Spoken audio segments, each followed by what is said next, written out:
Listen, Antonio Brown, went on with Maverick and LeBron a couple years ago, and you talked about how well he's done with his money and took shots at our guy Shannon Sharp saying, I'll never run out of money. I'll never have to do anything else.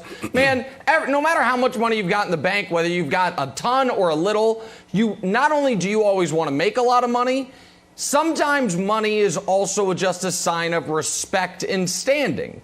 And amongst your colleagues, whether you need the money or not, there is a level of, okay, what type of receiver makes $15 million? What type of receiver makes $10 million? What type of receiver makes $5 million? Where do I see myself in that landscape? And which teams see me accordingly? To me, what is most interesting about this is nobody thinks that Antonio Brown has a $15 million a year offer or from any team out there, or a long-term multi-year offer from any team out there. I think most people believe he's going to be in the high single-digit millions for 1 or 2 years. What I'm interested by in this, Brandon, is that the Bucs haven't just done it. They have clearly made the decision. We're going to be in bad salary cap shape once Brady retires. We're not going to worry about that. We are just going to try to win as many championships as we can while we have Brady. We'll put the rest on the credit card. They could very easily do that with Antonio Brown. And the fact that now maybe they will, but they've had a great offseason so far. They brought everyone back. But the fact that they haven't speaks to me, Brandon, maybe they don't look at him as a necessity at all and more of a luxury that they don't even need at this point. Right. There you go.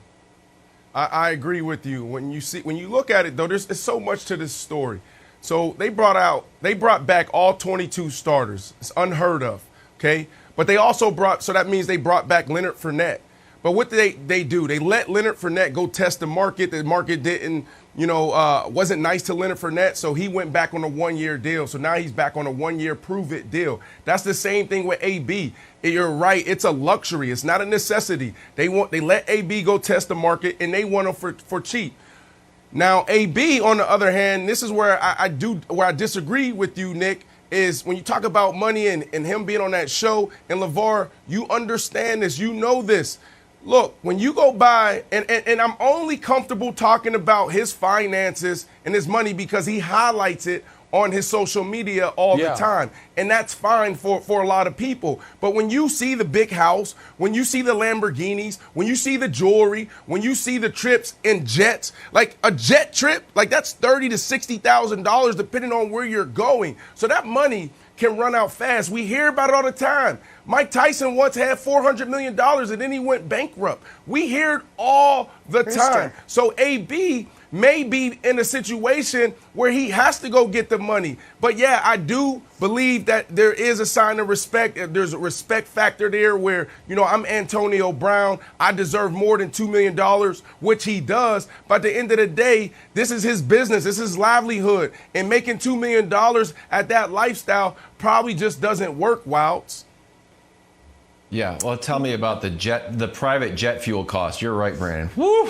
That gas. Oh, 60 grand. I'm like, gosh, darn it, I thought I was going to get out for 40 grand. Well, you're right, sometimes 60, depending on what you got. So thanks for letting us know, Brandon. Good. Appreciate that. Hey, LaVar, here's what I think is interesting. How are the Bucs getting better? They brought back everybody, and everybody's a year older. So, now they have a full season together. Okay, well, so does everybody else. To me, AB is the one guy, besides O.J. Howard, who can really make a leap. He had 4 touchdowns and less than 500 yards. Like, this is a guy that could put up 1,500 yards. He could triple his production. Granted, he only played 8 games last year. But he's the one guy where the ceiling is much higher. You know what you're going to get from Mike Evans. You know what you're going to get from Chris Godwin. You know what you're going to get from Scotty Tuhati Miller. But it feels like AB with Tom Brady has a chance to really make the Bucs better, which they don't seem to prioritize. They seem to prioritize staying the same. Well, you just gave 3 names, and 2 of them are elite receivers, and Godwin and Mike Evans. So I tend to agree with the sentiments that he is a luxury player for the Tampa Bay Buccaneers, but we still have to continue to look at what does the market say that Antonio Brown is at this point in his career? And I think that that's the most, that's the biggest, I guess, topic that Antonio Brown has to come to terms with.